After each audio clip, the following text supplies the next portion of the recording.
Yeah, and you know what? To talk about that for a moment, because I think it's worth discussing. In terms of Lincoln Riley's own behavior, here's my one basic problem with Lincoln Riley. But this doesn't like make him unique among coaches. I think that what the problem with Lincoln Riley is a problem shared by most other coaches in the sport. It's that when something goes well, then everything's great. But when something goes badly for them, then they talk about the evils of the system and all the flaws and all the problems. Hey, you're making millions of dollars. I'm talking not just about Lincoln Riley. I'm talking about any high profile coach, football or basketball. You are getting paid millions of dollars to do something that you love, to do something that you're really good at. We know it's a flawed and broken system, but just minimize the belly aching and the moaning and about how this is like tearing apart the fabric of society, or it's destroying college sports as we know it. Please, as though there wasn't, illicit or unethical activity 50, 60 years ago. I mean, hey, at USC, we know that, John Wooden over at UCLA, he had Sam Gilbert. Not to throw too much shade on the rival Bruins, but of course, that's an obvious representative example to use.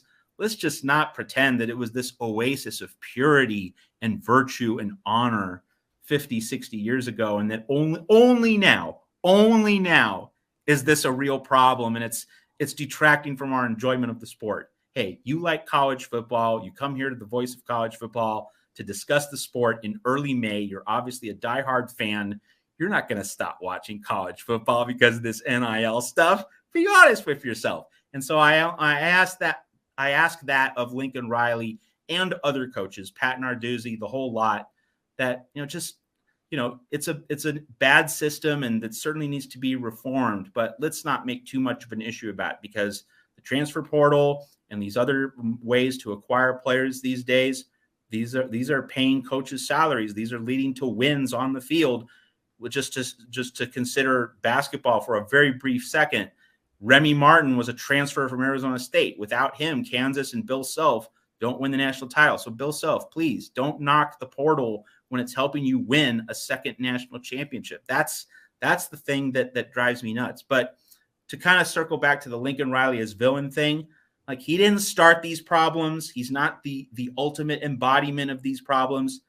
This is something that's pervasive to the sport. Everyone's dealing with it. The problems with, recruiting through the transfer portal and tampering, a coach, will just kind of wink, nudge, tell a player, to recruit another player. Like, that's been going on for a long time. So to say that this is a unique Lincoln Riley problem, get out of here. I don't want to hear that. All right. Like, he is not like the poster child for what's wrong. You can say that he's working the gray areas. Fine. So does John Calipari at Kentucky. So do all the various coaches in college football and basketball at the top tier of the sport. Let's not make this into a one-person problem. This is an NCAA problem, and that's the thing that everybody should be able to agree on. Well, we're going to have future weeks and shows to dive into this further, of course, and there's going to be more to specifically deal with as this rolls out. But I'll bring up two issues that I think the general fan has, and I think one's legit and one's not, at least from my perspective. One is that there's something unique to college athletics and college football, since we focus on that detach it from professional, and that's that your players will always be your players. When we watch Monday Night Football, when we watch an NFL game, and those players are ripping off their school and announcing the starting lineup, there's a sense of pride for the college football fan that Rodney Peete always played at USC, never played anywhere else. And Todd Moreno, USC, name your player. It was very rare that a significant player played at multiple schools in the past. So you could always take that player and say he was always a Buckeye, always a Trojan, always a Longhorn. And that's going away. It's going to be, we're not going to see many of those players 10 years from now watching NFL games. The other part of that, and so I think that's a legit, there was a, regardless of what was going on behind the scenes, there was a purity to that in terms of loyalty.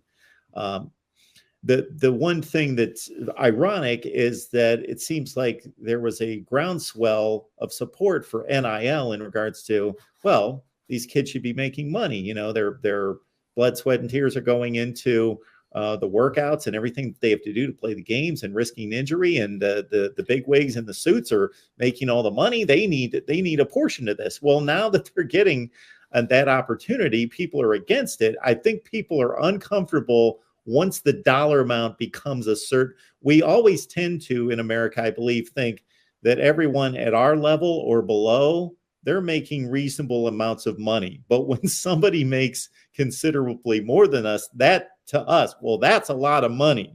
You know, if you're making $50,000, $100,000 is a lot of money. But if you're making $100,000, that's not a lot of money. $200,000 is a lot of money, and on and on and on. And really, that's not the American way, and that's not the marketplace. The marketplace is you make what you make based on supply and demand. Well, you know, not to get into religion specifically, Mark, but you know, we know the parable of the laborers in the vineyard, right? Where the vineyard owner gave these workers a specific wage early in the day, and it was a good wage, it was a fair wage, you know, paid them well. But then, late in the afternoon, he needed some more laborers to finish the day of work before sunset. So they got a really good wage, but for fewer hours spent. But hey, you got your good deal. You know, so what if someone else gets what might be a comparatively better deal? You were offered a deal. You liked it. You thought it was fair. You thought you were treated well. So if someone else gets paid even more money, at least in terms of a per hour rate later in the day, why should that be your concern? And so that's the real point here, is that, you know, are people being treated more fairly? That's what we should be focused on. Getting into these unique one-time or one-player comparisons, you know, that is the road to dissatisfaction. But if we think we get a good deal at 10 a.m.